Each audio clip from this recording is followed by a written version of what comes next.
Maybe we should have listened to Abraham Lincoln. In 1862, President Abraham Lincoln, the 16th president of the United States of America, wanted every African to leave in the year 1862. And the reason being is not what you think. Let's break this down. Shout out to a subscriber who left this comment.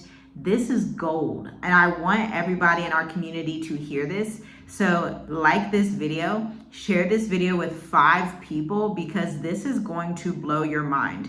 Before we get into what President Abraham Lincoln had to say hundreds of years ago, let's talk about the context here. We are talking about the abolition of the transatlantic slave trade, okay? Obviously, it took place in sub-Saharan Africa, where they took a lot of the enslaved people, or they stole people, stole young children. If you looked at some of those slave manifestos that are not currently in existence that much anymore, but if you were looking at this in like 2019, 2018, you would have seen a lot of those manifestos, okay? And you should know that the abolition of the slave trade reached unprecedented levels in the 18th century, to the point where I should say the manufacturing of the slave trade reached an unprecedented level by the 1800s, where Europe and the Americas had to finally abolish it because they were just doing too much. So the first nation ever on the planet of Earth to abolish the slave trade was Denmark, actually. The Danes, the people in Denmark, were the first to abolish the slave trade in 1803. Shortly after that time frame, in 1807, Britain and the United States followed. But with the United States, it was a long and drawn out process. It wasn't like the Danish and the people in Denmark. They were like, all right, that's it. Slavery's over with. We're done. That's not a great way to treat other humans. Obviously, in America, it brought in a civil war. It brought in a lot of issues, which a lot of us know about, to be quite honest with you. And then, of course, the French, Spanish, Brazilian, and Portuguese governments had also abolished their slave trades, okay? And so I'm actually reading from The Voyage of the Echo, The Trials of an Illegal Transatlantic Slave Trade Ship, okay? This is a blog on idhi.library, okay, if you want to find it for yourself. So I want to continue on with this article a bit before I get to what President Abraham Lincoln had to say. The case of the U.S. abolitionism movement indicates that this blend of ideological, religious, and economic factors varied according to specific national contexts. In early America, Black and white abolitionists channeled the spirit of both the Enlightenment — I don't know if y'all remember hearing about that in school, I do — and the American Revolution in their cries for liberty. In addition, American anti-slavery evangelists spread their message widely in the United States of America. On the economic front, slavery and the slave trade had become increasingly marginal to the livelihoods of many Northerners, okay? Slavery and the slave trade of all those Northerners, which weakened their resistance to the abolition of the slave trade. So this is interesting. I wasn't taught this necessarily in this way in school, that the Northerners did not necessarily want to give up their slaves. At this time, the Upper South politically influential slaveholders supported abolition, interesting, in order to strengthen the domestic slave trade to the Lower South. Okay, that's pretty complex. The Upper South, or like the midpoint of America, wanted to abolish their slave trade in order to keep the slave trade down deep South. The northern parts of America wanted to not abolish the slave trade for, those selfish reasons that they had. These planters believed that if the transatlantic slave trade was not abolished, it would compete with the domestic traffic in supplying slaves to the Lower South, where plantations were expected to flourish in the 19th century. Oh my, that's sickening, isn't it? They thought that thing was going to go on forever. They was like, we going to keep going with this. Portugal and the United States also manned lightly armed flotillas. In addition, most powers actually recognized a newly established network of international courts designed to adjudicate illegal slave trading cases known as the Courts of Mixed Commission. By the mid-19th century, these courts were established in Brazil, the Caribbean, West Africa, and South Africa. But that's not even the best part, okay? Because I want to get to what President Abraham Lincoln had to say about all of this, because it's really telling and it's going to blow your mind. If you made it to this far in the video, you are watching Journey with us, and I would just absolutely love it if you hit that like button, if you hit that subscribe button, and again, if you share this with like 3 to 5 people, because this information needs to get out. I know it's going to be controversial. I know I'm going to ruffle some feathers. I've been probably ruffling feathers since the day I was born, so I'm absolutely fine with that. But this is such a thought-provoking conversation that we need to talk about it. Now let's get into what President Abraham Lincoln had to say about all this. So Lincoln in 1862 begged African Americans at that time. Were they Americans yet at that time? He saw them as just Africans at that time. He begged them, he said, you need to go back to Africa. You need to hurry up. And, you know, it was not because they were Native Americans. That's not why he said that. I promise you that was not it. That was not it.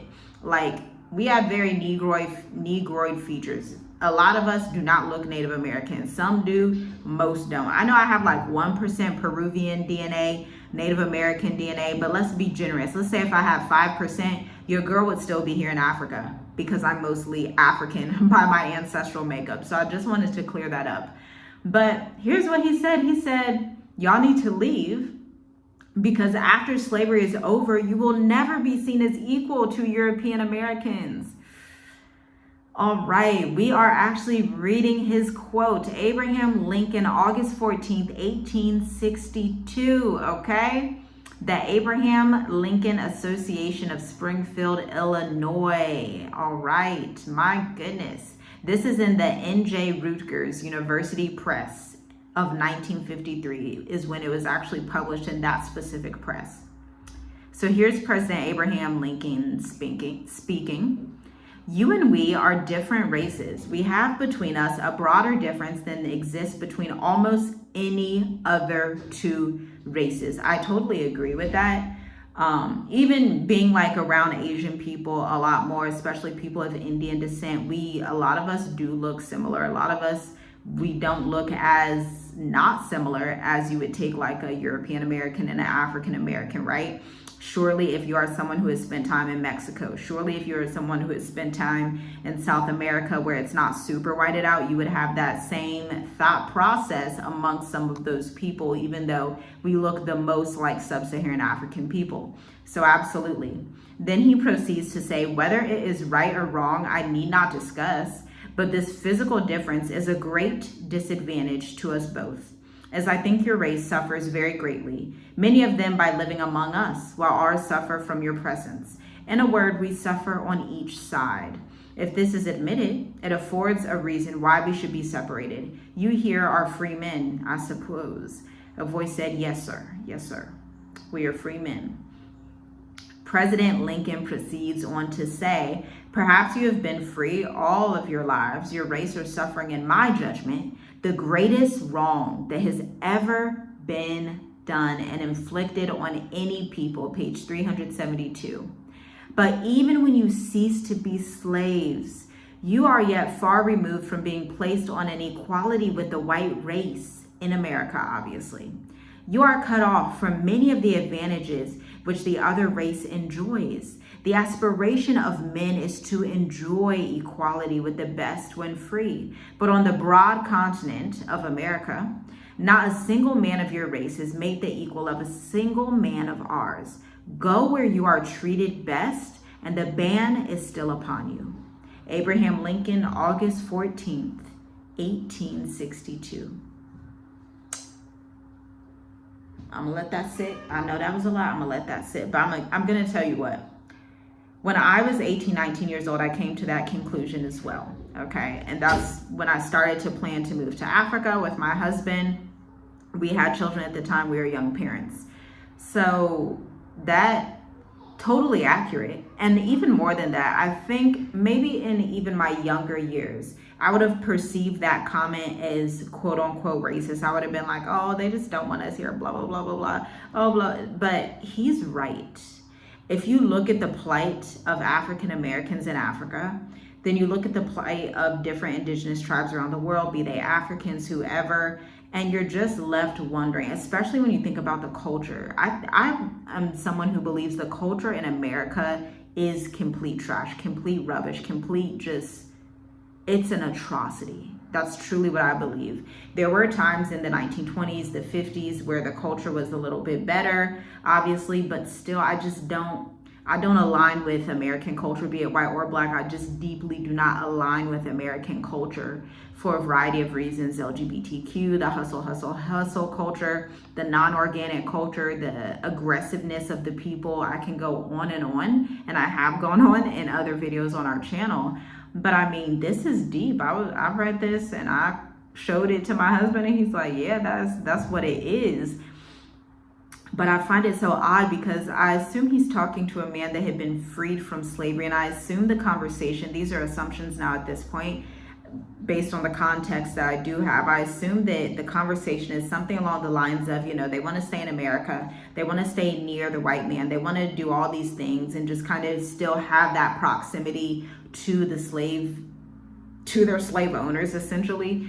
And he's telling them, like, if I were you, I think this was the most loving thing Abraham Lincoln could have done for Africans, is straight up tell them, if I were you, I would leave. Like, if I were you, I would go where I'm going to be treated better, because the way that they talk about y'all in these rooms, and listen, I grew up in an Ashkenazi Jewish community. Jewish white people are very much different than like your average white person, not to be like controversial or anything, but they're very much different. A lot of times they are very welcoming to other communities, to other minorities. And so that was my upbringing growing up. My entire life, most of my life from ages 5 to 18, literally, that was my upbringing. And even with that being said, I mean, Abraham Lincoln right here saying, go where you're treated best, that deeply resonated with me. I didn't need Abraham Lincoln to say that to me. I thought that for myself at 18. That's why I started looking into, okay, I need to look into Namibia. I need to look into South Africa. I got to get out of here, because it became clear, if my family, and I realized that I have an upbringing that's rare amongst a lot of people in the African American community, so I'll share it with you.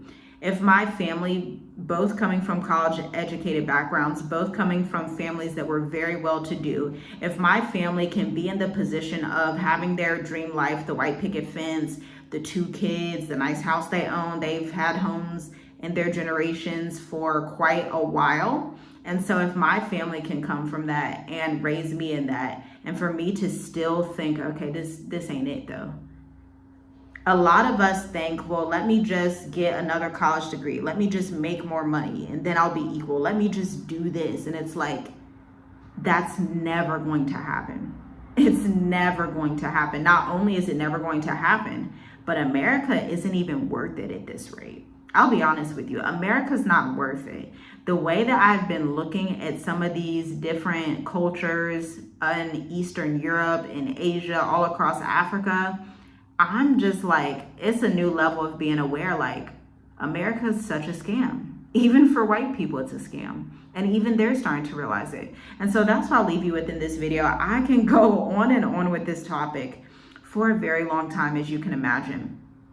But I'll leave you with that. I want to hear your thoughts in the comments. And even if you disagree with me, you are welcome here. I love you still. Shalom, shalom. If you disagree, leave a comment down below. I know one of the main disagreements, y'all are going to be like, but I'm Native American. My ancestors built the country. Fantastic. That's fabulous. That's so great. I have a little bit of Native American blood too, and I will be residing in Africa.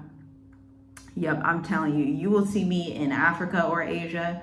You'll see me in the Mediterranean before you see. I'm just not doing it. I'm not doing that scam. I'm not doing it. The more that I look at American history, the more that I look at other cultures in the world, I'm like, they scammed us. America scammed everybody, okay? And you don't have to be a part of that scam if you don't want to. You are free to leave. Like Abraham Lincoln said in 1862, you are free to get up and leave. You are a free person. You're free to go. You don't have to sit there. What is that syndrome? So there's 2 cases, and I said I was going to stop this video about, y'all know I got to tell a story. I'm a writer, okay? I am a writer. I have to tell you a story.